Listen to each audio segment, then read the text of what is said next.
Veux-tu être guéri? Seigneur, je n'ai personne pour me jeter dans la piscine quand l'eau est agitée. Et pendant que j'y vais, un autre descend avant moi.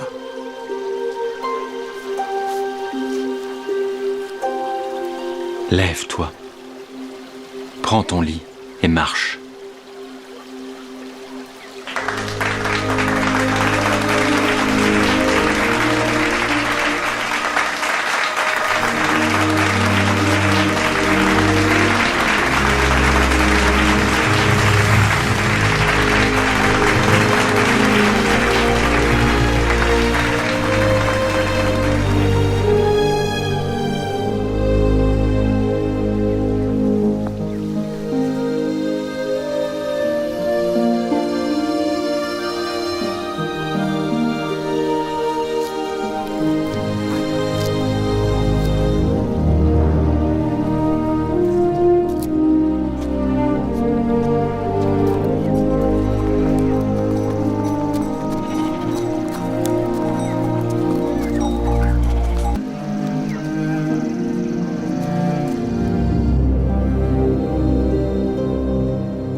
Bonjour à tous et bienvenue à notre émission La piscine de Bethesda. Je suis Nadia Laetitia Anjouga, directrice de l'émission La piscine de Bethesda. Nous sommes heureux de vous souhaiter une cordiale bienvenue à notre émission ce jour. Dans le psaume 34, verset 7, il est écrit « Quand un malheureux crie, l'Éternel entend et il le sauve de toutes ses détresses. » Alléluia. Alléluia, gloire à Dieu pour ses bienfaits. Soyez-en rassurés, Dieu agit toujours de nos jours. Comme il est écrit au psaume 34, verset 8, « L'ange de l'Éternel campe autour de ceux qui le craignent et il les arrache au danger. » Alléluia.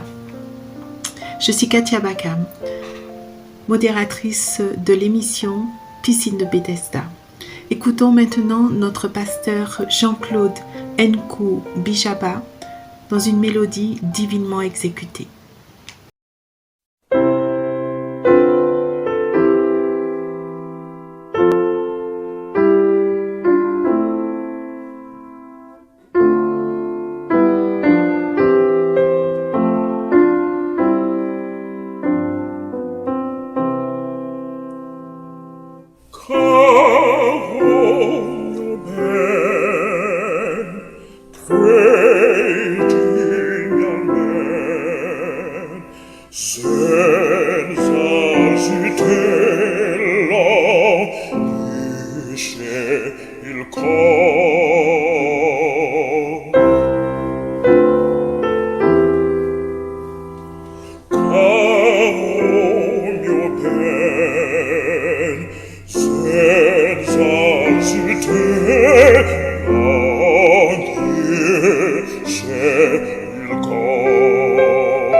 Gloire à Dieu pour cette belle mélodie divine que vient de nous présenter le pasteur Jean-Claude Nkoubi-Diaba. Je suis Ernest Patrick Mézing, modérateur de l'émission Piscine de Bethesda. Notre invitée spéciale est Madame Lafortune Ewela. Bonjour Madame. Bienvenue à la Piscine de Bethesda. Nous souhaitons mieux faire votre connaissance. Veuillez vous présenter aux milliers d'internautes qui nous suivent à présent. Frères et sœurs, recevez mes salutations dans le Seigneur. Je suis Kiwangele Ewela Lydienne Lafortune, âgée de 41 ans, membre de l'église adventiste de Bédi, un quartier de Douala. Je viens ici témoigner l'amour de Dieu et sa main puissante dans ma vie. Il y a cela 5 ans, j'ai été victime d'un AVC. Et quand je me regarde aujourd'hui, je ne crois vraiment pas que c'est moi qui ai passé par cette situation, mais c'est bel et bien moi qui étais dans ces moments difficiles. Mais aujourd'hui, la chose n'est plus la même. La vie a pris un autre contour. Gloire à Dieu, nous sommes heureux de vous avoir parmi nous, ma sœur. Je suis le pasteur Serge Bernard de la vie éternelle Modou-Bizan, vice-président du groupe Israël. Il y a de cela 5 ans, vous avez été victime d'un accident vasculaire cérébral, communément appelé AVC. Comment cela s'est-il arrivé? Chers frères et sœurs, que la paix de notre Seigneur Jésus-Christ soit avec nous tous. Je témoigne de l'accident de ma fille. Ce jour, je n'étais même pas là. J'étais au deuil. Aux environs de 22 heures, je vois les enfants venir m'appeler en me disant que leur maman est déjà morte, selon ce qu'ils m'ont dit. Quand je viens en pleurant en route, les voisins me disent de me taire. J'entre, je trouve ma fille couchée. La première des choses, j'ai soulevé sa tête, j'ai lancé une prière. Je ne me rappelle même plus les mots. Mais j'ai demandé au Seigneur de me sauver, de ne pas me donner la honte. Alors, ma sœur, dans quel hôpital votre mère vous a-t-elle amené? Et surtout, dans quel état vous trouviez-vous à ce moment? Une fois en idée, j'ai eu l'idée de prendre la voiture, d'envoyer les gens chercher la voiture pour l'hôpital à Quintini. Quand je portais ma fille pour l'amener, j'étais avec mon voisin qui était à côté de moi. J'ai porté la tête de ma fille sur mes pieds. J'ai commencé à chanter les chants de louanges de Bédi jusqu'à l'hôpital à Quintini. Mais je vous assure, mes frères et sœurs, je ne partais pas en idée que je rentrais avec une personne. Je partais seulement de mettre à la mort. Mais notre Seigneur Jésus-Christ est merveilleux. Quand j'arrive à l'hôpital, tout le monde est sorti de la voiture. Je suis resté seul avec l'enfant sur mes pieds. Mais je n'ai pas cessé à chanter les chants de louange à Dieu. Quand on vient reporter mon enfant pour l'amener dedans, à l'urgence, c'est-à-dire je ne sais pas comment m'expliquer là où je me trouvais. Une fois, j'ai vu les docteurs venir vers lui le toucher. Ils ont pris les remèdes. Je n'avais pas l'intention que mon enfant devait revenir à la vie. Mais je rends gloire à Dieu parce que quand je vois le matin arrive, l'enfant respirait encore. On nous envoie dans la salle et quand on arrive à la salle, l'enfant était déjà paralysé d'un côté. Même la bouche, elle ne parlait pas. Il ne faisait que confuser. À chaque 30 minutes, il confusait. Et c'est comme ça que Dieu a mis les médecins à côté de nous. Il est resté en coma pendant 3 jours. Et le 4e jour, Le troisième jour dans la nuit que j'ai posé la question à Dieu. Seigneur, tu me donnes ce travail que je vais porter toujours l'enfant, le suer, le nourrir. Et je le nourrissais en quoi? Avec une sonde. J'ai dit, Seigneur, pardonne, sauve-moi. Je ne peux pas, avec mon âge avancé, pouvoir faire ce travail. Mais notre Dieu, qui écoute les prières. Le quatrième jour, je suis sorti. J'étais fatigué, je suis rentré à la maison. Quand je rentre à la maison, me reposer un peu. Je rentre à l'hôpital. Je vous dis le quatrième jour où un enfant est paralysé. Il ne peut pas se lever.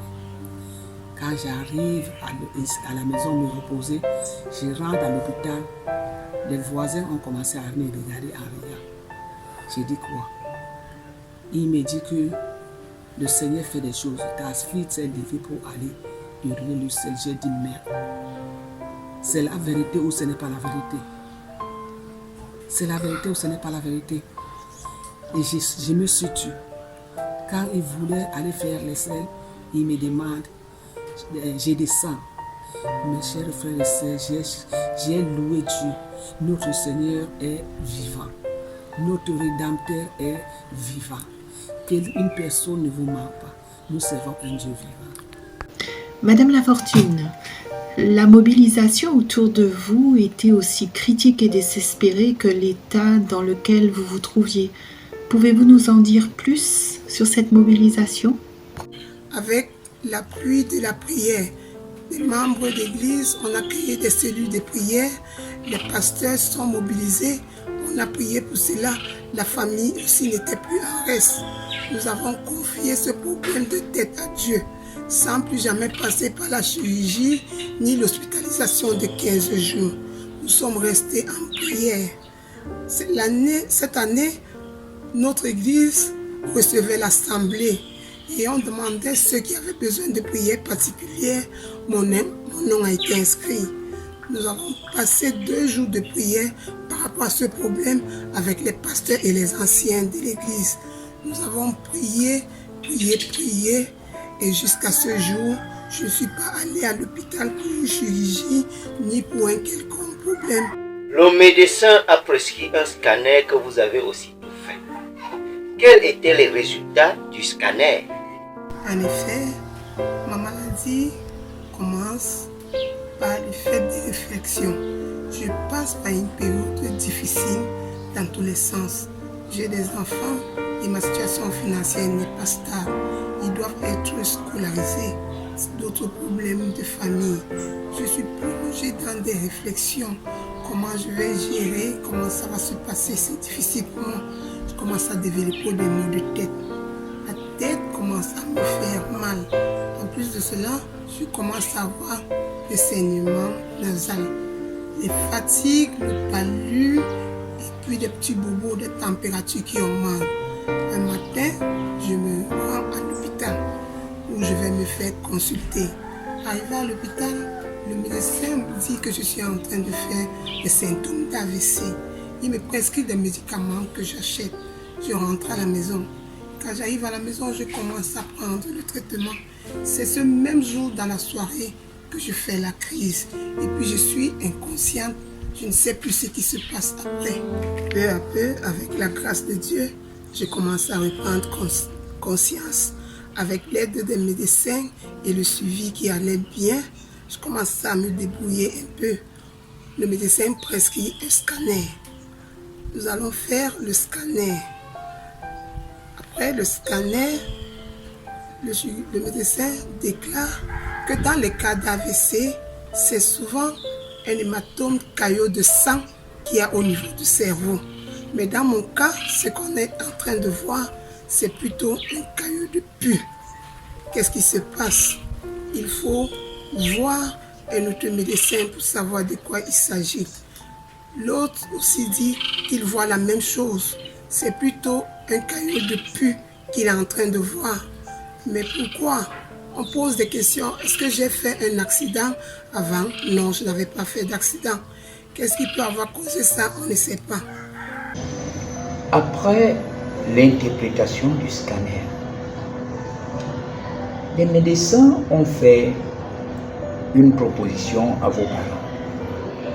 De quelle proposition s'agissait-il? L'interprétation, il demande qu'on passe par une chirurgie de tête pour évacuer le pus. Ils se sont arrêtés là, il n'y avait rien à faire, il faut faire une chirurgie. Alors il fallait voir un autre neurochirurgien pour donner son avis. Par la suite, le médecin propose que vous allez subir une chirurgie de la tête. Votre famille a-t-elle approuvé cette proposition? Quelle était leur analyse? Ce qui a été fait, l'autre neurochirurgien aussi, son avis était le même. Il fallait à tout prix passer par une chirurgie de tête. Ce que ma famille n'avait pas accepté. Après une concertation familiale, ils ont décidé de ne pas le faire. Qu'à cela ne tienne, ils ont encore insisté à ce que j'aille revoir un neurochirurgien. Alors là, les deux n'étaient plus en accord. L'un proposait que je rentre faire une hospitalisation de 15 jours où on allait me mettre sous antibiotiques pendant ces 15 jours. Et l'autre parlait de la chirurgie. La famille est encore rentrée s'asseoir et on a décidé de confier ce problème à Dieu. Nous ne sommes plus rentrés à l'hôpital.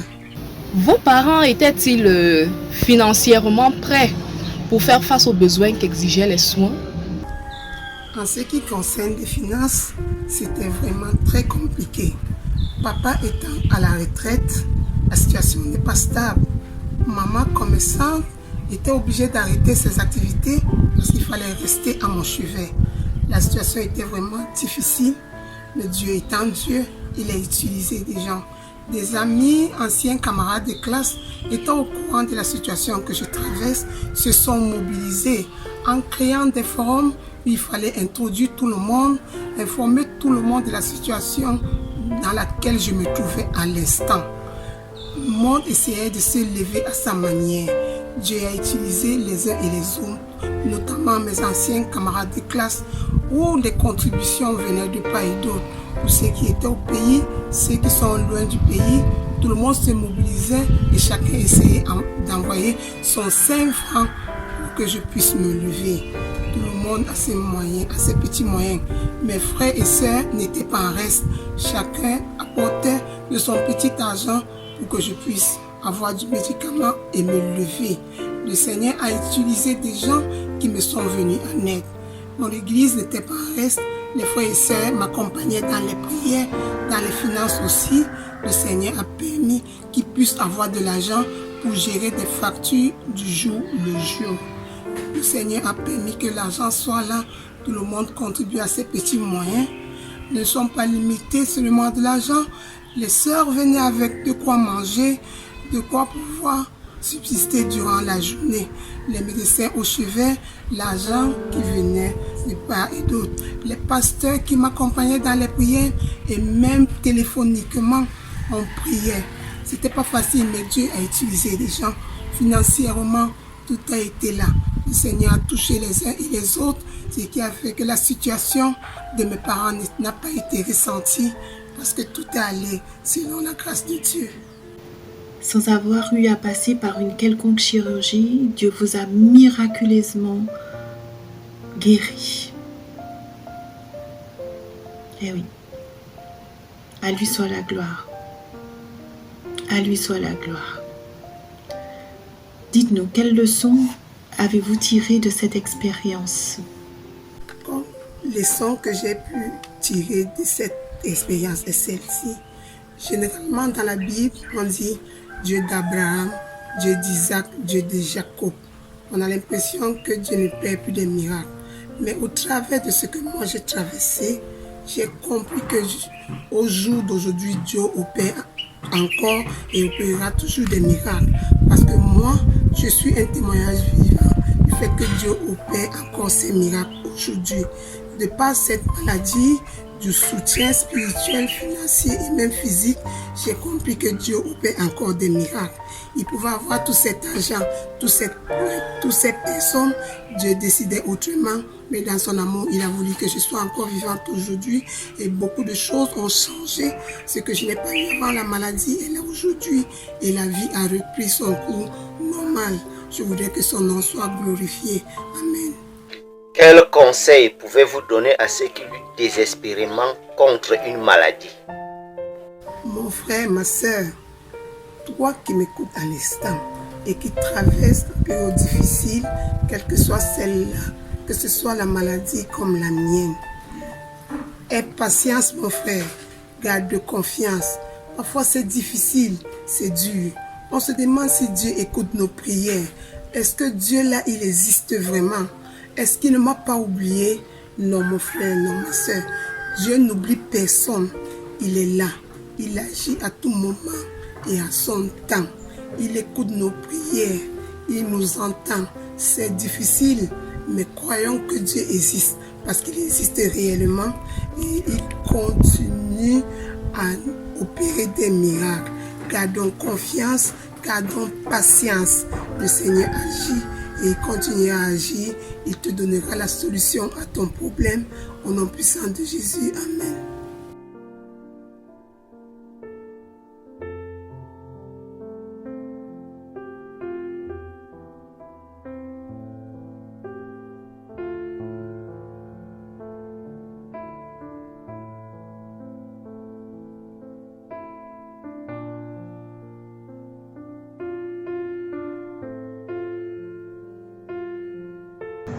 Éternel notre Dieu, notre bon Père céleste, d'éternité en éternité, tu es Dieu. Dans le péché, tu nous as sauvés. Tu as envoyé ton Fils Jésus-Christ mourir sur la croix pour nos péchés. Et depuis qu'il est mort sur la croix, il n'y a pas de problème sans solution. Nous voulons te célébrer pour tes grâces et pour tes hauts faits envers ta servante la fortune. Tu t'es manifesté de par ta puissance. Elle est debout. Nous te disons merci pour tes hauts faits. Merci pour ton amour pour tes enfants. N'est-ce pas, tu t'es manifesté aussi pour moi. Tu le feras aussi pour certains d'entre nous. Notre Dieu, notre Père, nous te disons merci parce que ton amour est grand. Merci parce que tu es un Dieu qui nous écoute, qui nous exauce, qui est avec nous. Tu l'as dit par tes servantes, l'ange de l'Éternel campe autour de ceux qui le craignent et les arrache du danger. Merci parce que tu campes toujours par ton ange auprès de nous et tu nous arraches des dangers. Merci pour tout ce que tu fais dans la vie de ta servante Katia. Tu l'as aussi dit dans la bouche de ta servante que quand un malheureux crie, l'Éternel entend. Ô notre Dieu, notre Père, nous voulons te dire merci pour tout ce que tu as déjà fait dans la vie de Laetitia. Nous voulons te la remettre aussi entre tes mains afin que tu continues à la transformer et à faire qu'elle soit toujours ta servante parce que tu l'as instituée comme dirigeante du groupe Bethsaida Israël. Seigneur, nous voulons que tu lui donnes aussi des forces afin qu'elle continue à te servir dans la joie et la paix. Pour la fortune, Seigneur, nous voulons te présenter ses parents. Que tu augmentes leur foi davantage. Que tu leur donnes tout ce que leurs cœurs ont besoin. Sois avec nous. Dirige le groupe Israël. Sois avec le groupe Bethsaida. Que tous ceux qui sont malades, Seigneur, et qui nous écoutent en ce moment, soient bénis et guéris. Que tous ceux qui sont guéris, parce que tu t'es manifesté, Seigneur, qu'ils puissent te rendre gloire et qu'ils te disent merci. Notre Dieu, notre Père, le monde est vers sa fin. Préserve-nous des méchancetés, de tout ce qui est mauvais, des maladies et de tout ce qui peut être causé par le malin. Préserve-nous par tes anges. Envoie ton Esprit Saint nous guider, nous bénir et nous conduire jour après jour. Nous t'avons prié au nom de Jésus. Amen.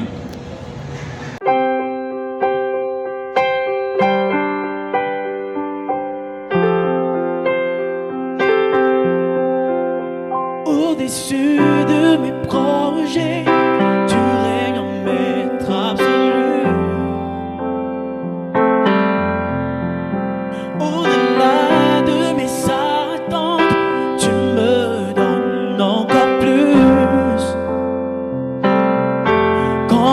suis avec toi, je ne crains rien, car je sais que tu es mon Père. Quand je suis avec toi, je ne crains rien, car je sais que tu es mon Père. Tu es là, tout près de moi. Quand je suis avec